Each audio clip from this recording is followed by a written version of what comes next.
Eu falo para uma audiência que aprecia algum realismo, não convive bem com o cinismo. Esta liderança de Lisboa há muito tempo, não é só de Carlos Moedas.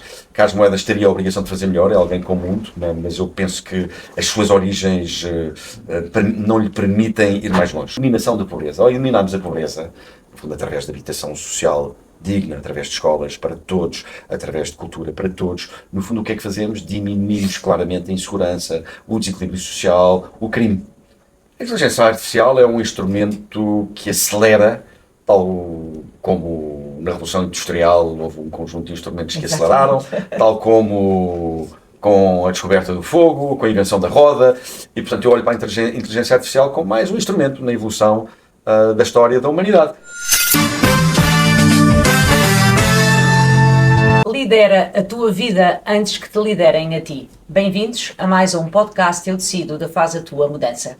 O convidado de hoje, para além de muitas outras funções, é comentador político, administrador de Tagus Park, professor, e vai ser uma conversa interessante. Fiquem para ver. Olá, Eduardo. Olá, muito bem-vindo ao podcast da Faz a Tua Mudança. E gostaria de começar porque acho que tens uma característica muito rara em Portugal, que apesar de teres cargos importantes, dizes aquilo que os outros não gostam e pensam, mas não gostam. Isso é coragem, é inconformismo? O que é que chamas a isso? Eu acho que digo coisas que as pessoas gostam. Eu falo para uma audiência que aprecia algum realismo, não convive bem com o cinismo.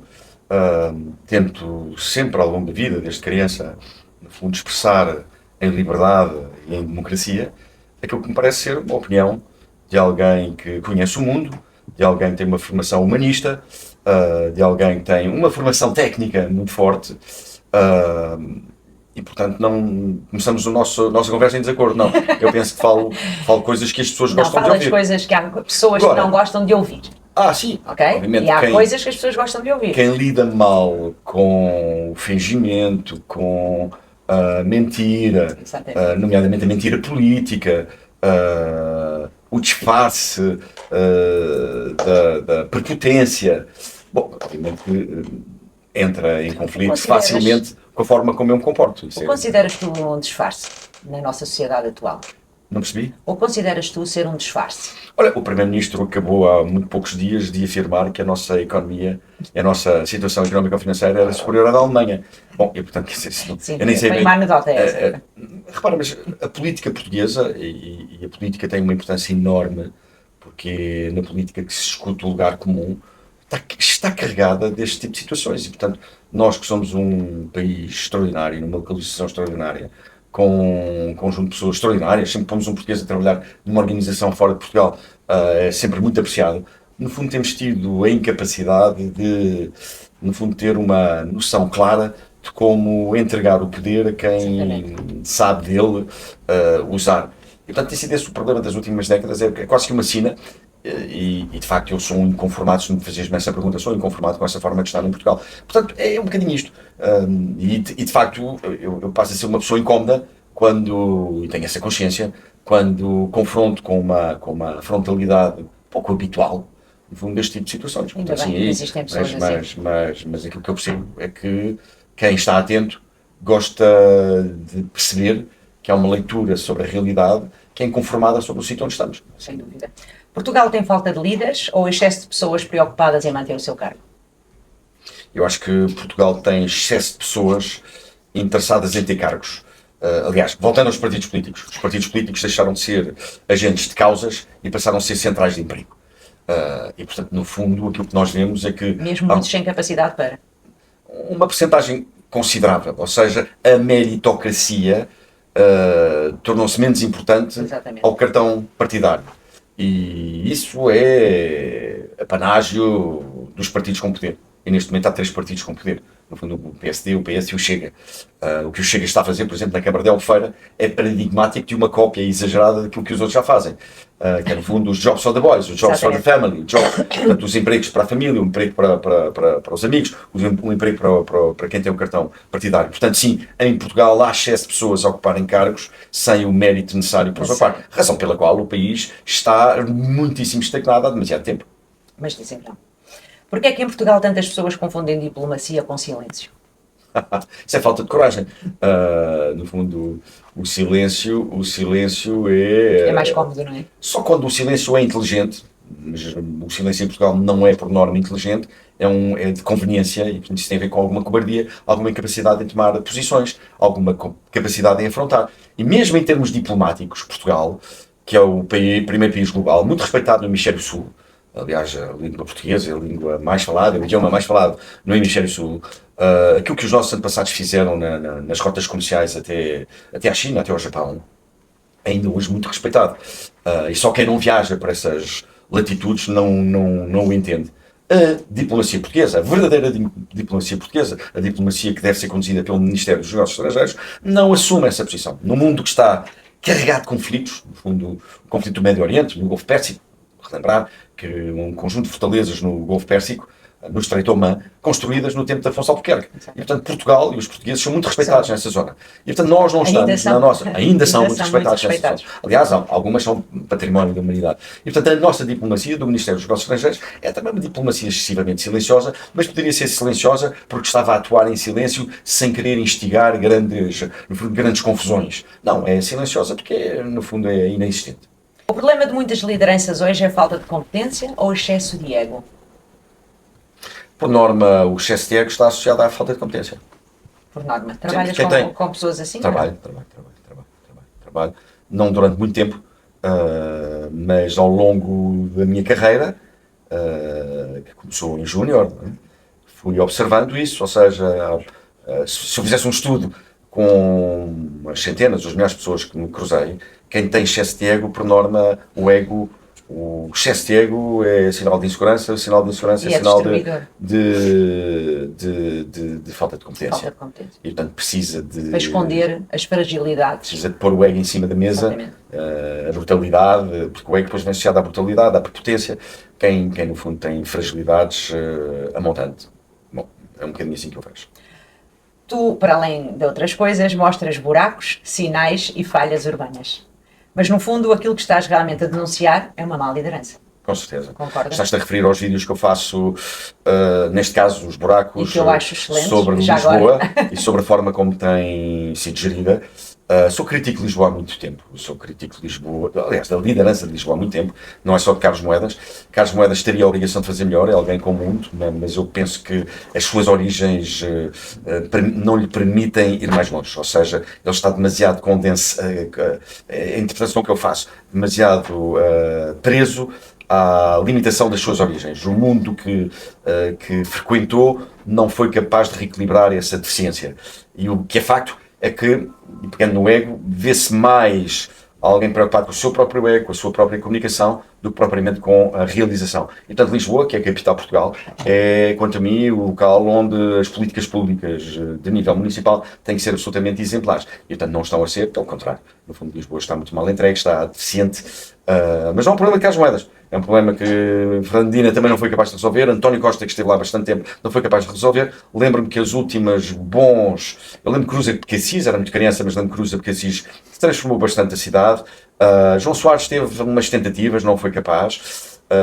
Jorge Sampaio teve uma intervenção interessante, nomeadamente em termos sociais. Santana Lopes foi o último a fazer uma obra de referência, no fundo do túnel de Marquês, mas o que é facto é que não há uma filosofia para a cidade de Lisboa. E a cidade de Lisboa é hoje uma cidade muito mais amiga do automóvel do que amiga da natureza ou do cidadão. Isso gera um excesso de incapacidade por parte de quem lidera a cidade. Uma cidade suja, uma cidade esburacada, uma cidade sem respeito pela pessoa. Isso precisa de ser alterado. Se houvesse 3 coisas que aconselharias aqui que deveriam ser feitas de imediato na cidade de Lisboa, quais seriam essas 3 coisas? Começa pela... Repara, as coisas não devem funcionar assim. Uma organização, para que tenha output, para que faça coisas, tem que se reorganizar a montante. E, portanto, o que eu diria é que a Câmara de Lisboa precisa de uma imensa, enorme reorganização. Reorganização para que depois possa... Reorganização para um lado e definição clara de quais são os objetivos. Não há objetivos para a cidade de Lisboa. No fundo, é um bocadinho ao sabor dos elementos e, essencialmente, ao sabor das comemorações e ao sabor dos eventos. Isso não é uma cidade. Isso é no fundo, uma loja de festas. Isto é como as empresas, sem estratégia. Sem estratégia e sem definição clara do modo como funcionamos, e dos princípios de funcionamento, é muito difícil pôr uma organização, qualquer que ela seja, pequena ou grande, a funcionar. Por primeira razão, a Câmara Municipal de Lisboa, a maior do país, com um orçamento superior a 1.400 milhões de euros por ano, tinha a obrigação, tem a obrigação de fazer muito melhor. Porquê é que achas que algumas cidades evoluem quase como empresas de excelência e outras parecem internamente presas ao caos? Há um livro que eu gosto muito, é para mim o livro mais importante da economia, chamado Porque Falham as Nações. Explica muito bem isso tudo. E, no fundo, o que explica o Porque Falham as Nações, no fundo, leva-nos a concluir e a perceber que as nações falham não por causa de clima, não por causa de raça, não por causa de religião, mas essencialmente por deficiências do Estado. E, portanto, Estados que não estejam verdadeiramente organizados e focados na qualidade de vida dos cidadãos são Estados que prejudicam, isso parece-me evidente, mas são Estados que prejudicam o desenvolvimento económico. Portanto, há uma correlação muito intensa entre a qualidade da governação, a qualidade do Estado e a qualidade da economia. Parece-me evidente. Nós somos um Estado pesado, que não responde ao cidadão, onde tudo demora muito tempo, justiça lentíssima, burocracia excessiva, e, portanto, nós perdemos muito tempo, muitos recursos, muita energia, muita esperança até, muita confiança nessa relação, que é uma relação dolorosa. E, portanto, essa é uma das razões, quanto a mim, para a estagnação. Como sabes, lancei um livro há relativamente pouco tempo, onde falo muito não sobre o diagnóstico, mas já sobre as soluções. O declínio não é destino. Sim, tu, aliás, estiveste presente no dia do lançamento. Já no fundo, há que pensar Portugal e há que pensar na forma como nós podemos sair deste marasmo de estagnação, basicamente. Tu defendes muitas vezes o Oeiras. O que é que achas que os líderes empresariais deveriam aprender com a gestão de Oeiras? Que todos nós assistimos ser, de facto, uma gestão de excelência. Olha, apesar da gestão ser uma gestão pública, porque, no fundo, eu quando falo do Oeiras, falo sempre da forma como o Oeiras evoluiu nos últimos 40 anos, o que é que o Oeiras tem, que os outros não têm? Organização, ou que os outros deveriam inspirar-se, onde os outros deviam inspirar.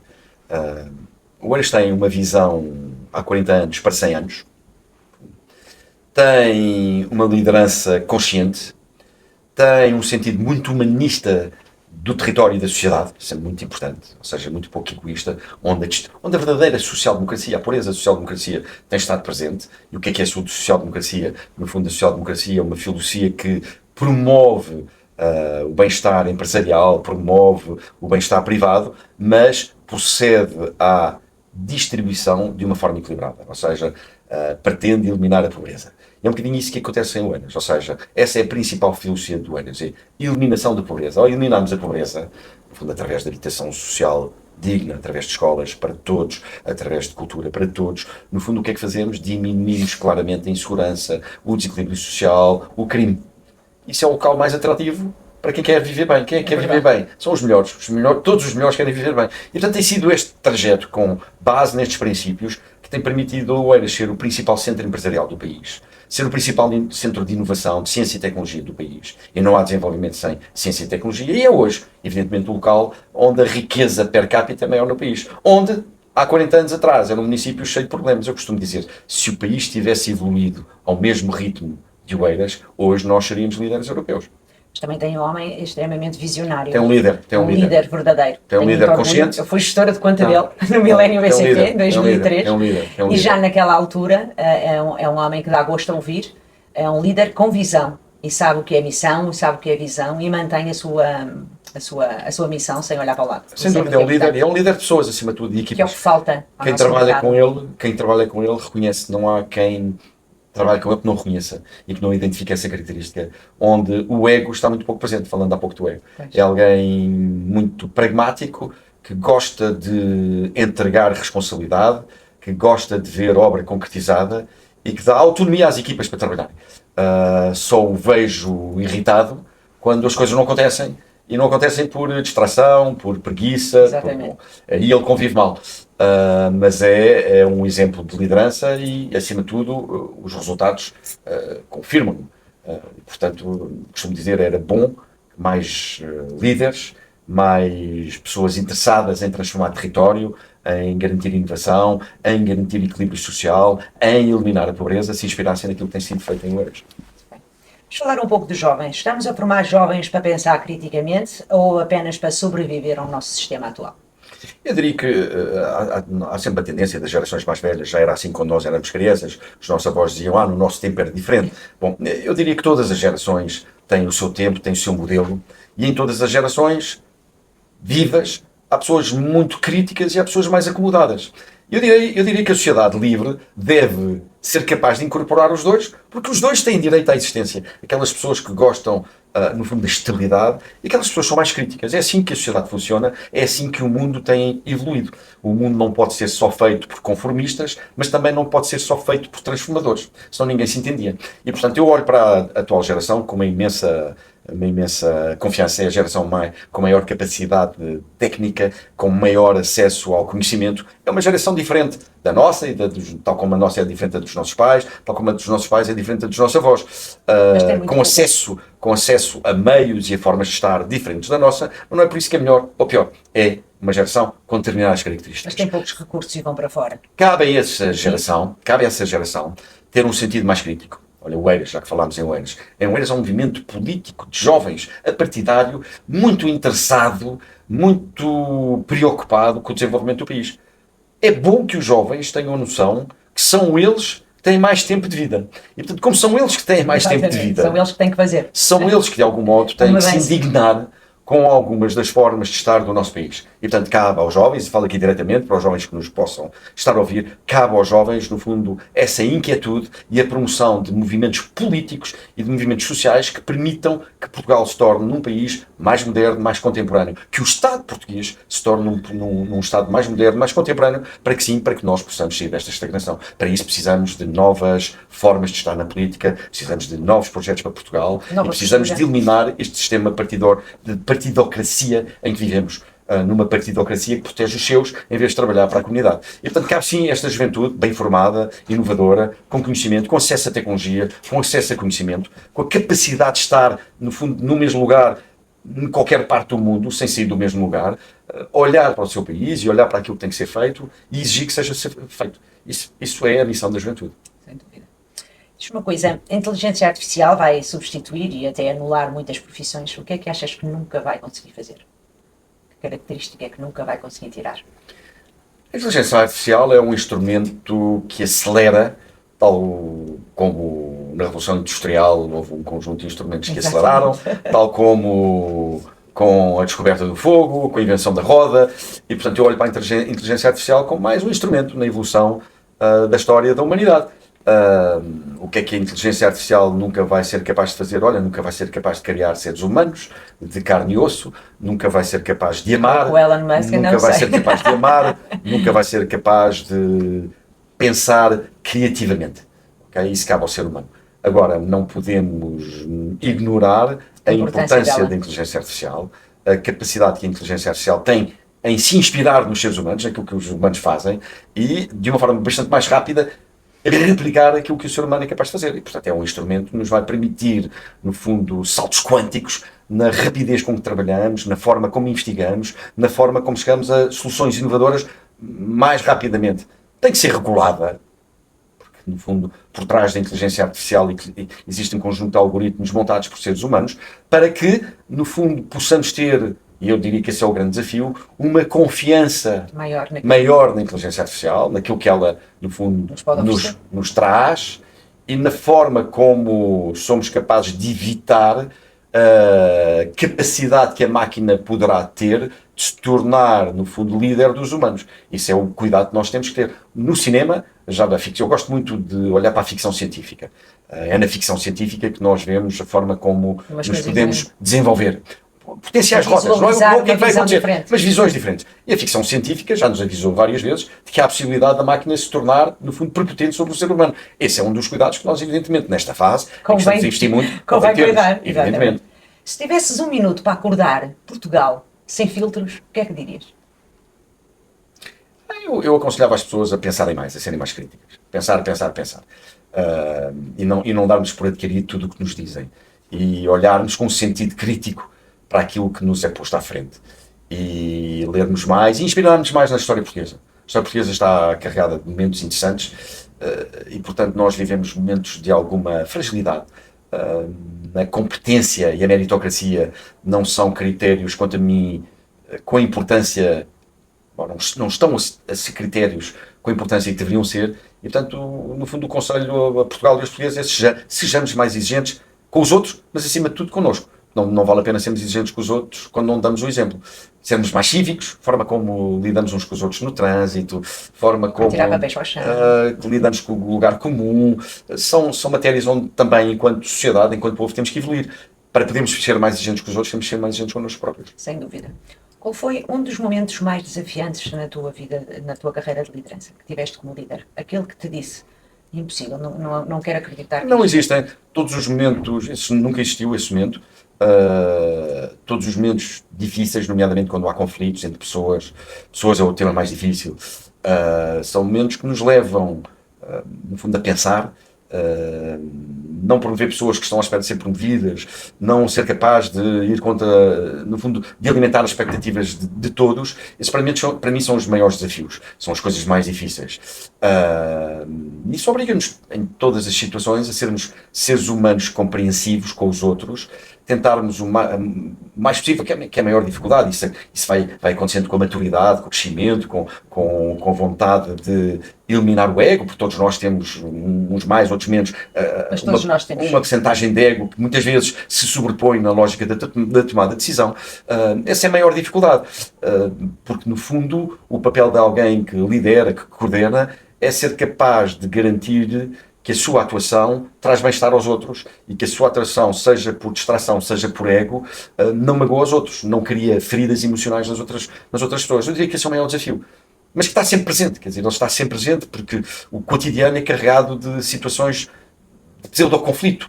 Eu sou alguém muito preocupado e muito focado na criação de ambientes de trabalho de boa disposição. Ou seja, costumo até dizer que uma equipa que esteja comigo é uma equipa onde, no fundo, o trato é informal. Onde é que está a formalidade? Na forma como trabalhamos, nos processos, na forma como reagimos aos desafios e na forma como cumprimos aquilo que nos propomos cumprir. Isso obriga-nos a um conjunto de formas de estar que garantem, no meu caso, tento garantir que o dia, todos os dias, em todas as situações, há elementos de fornecimento de criatividade, de qualidade de vida, de bem-estar. Ora bem, isso quando há pessoas, há conflitos. E, portanto, é a gestão dessas situações, para mim, que constituem as situações mais difíceis. E estamos sempre a aprender, porque cada situação é diferente. As pessoas são todas diferentes, reagem de forma diferente. Ao longo do tempo, também a mesma pessoa vai reagindo de forma diferente ao longo do tempo. Essa é a maior dificuldade da liderança. Porque liderar significa, no fundo, impactar a vida dos outros. Sem dúvida. Que pergunta farias ao Faz a Tua Mudança, sendo uma marca que acredita exatamente no que acabaste de dizer, na autoliderança, na comunicação estratégica, na liderança, pelo autoconhecimento de cada um, a iniciar no seu próprio líder? Se tivesse uma pergunta a fazer aqui ao Faz a Tua Mudança, o que é que farias? Não, qual é o contributo que dão, no fundo, para o bem-estar e qualidade de vida das pessoas com quem se cruzam no dia-a-dia? Porque essa é, se quisermos, para mim, o tema mais importante.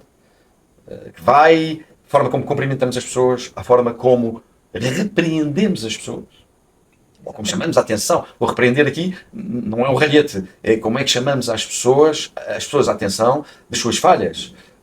Como é que levamos em linha de conta, no fundo, os interesses pessoais de cada uma das pessoas, as idiosincrasias de cada um. Conhecer ferramentas. Isso é um desafio terrivelmente complexo. Se não estivermos atentos, escapam-se-nos um conjunto de detalhes que para as pessoas são absolutamente imprescindíveis e detalhes do líder podem se tornar em grandes moças nas pessoas. E portanto é essa atenção que é, essa é a minha pergunta. Faz falta ao mercado? Nós estamos sempre a mudar. A mudança, se nós olharmos para uma fotografia nossa há 5 anos, mudamos. Nós já não somos igual a ontem, né? Nem amanhã é igual a hoje. Obviamente. Se olharmos para a forma como pensávamos em detalhes há 5 anos, é diferente daquela que pensamos. Portanto, tu fazes a tua mudança, é um instrumento. O mudarmos é natural do ser humano, é natural da história, acompanha-nos, no fundo.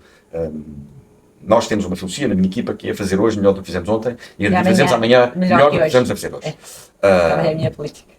Obviamente, quando há empresas, organizações, sociedades, ecossistemas que têm mais dificuldade nessa regeneração, é saudável, é muito saudável, incorporar nessas organizações apoio específico para a evolução na mudança. E, portanto, o Faz a Tua Mudança enquanto instrumento de consultoria, enquanto instrumento de apoio às organizações, tem um papel determinante e, essencialmente, naquelas organizações que, de algum modo, não encontram as soluções para a sua renovação. Porque uma organização que não se renova, uma organização que estagna, rapidamente será ultrapassada. E as organizações são ultrapassadas, evidentemente deixam de desaparecer. Deixam de estar presentes e desaparecem. Exatamente. Basta olhar para a lista das maiores empresas do mundo, para as melhores empresas do mundo. As melhores empresas do mundo, as 100 melhores empresas do mundo em 1960, desapareceram todas. Desapareceram. Também ouvi As essa melhores empresas de 1970 É já verdade. tinham muitas de 1960 que já não estavam. Bom, e portanto, quem é que fica muito tempo? São aquelas que, no fundo, se transformam. Sem dúvida. E nada como ter quem está focado na transformação a ajudar, obviamente. Portanto, isso é muito importante. Eduardo, foi um gosto É mútuo. ter-te aqui Obrigado. no Eu Decido, no podcast. Como veem, a mudança é possível, mas é uma questão de decisão e uma escolha. Será que é para todos? Fica a questão. Até ao próximo Eu Decido.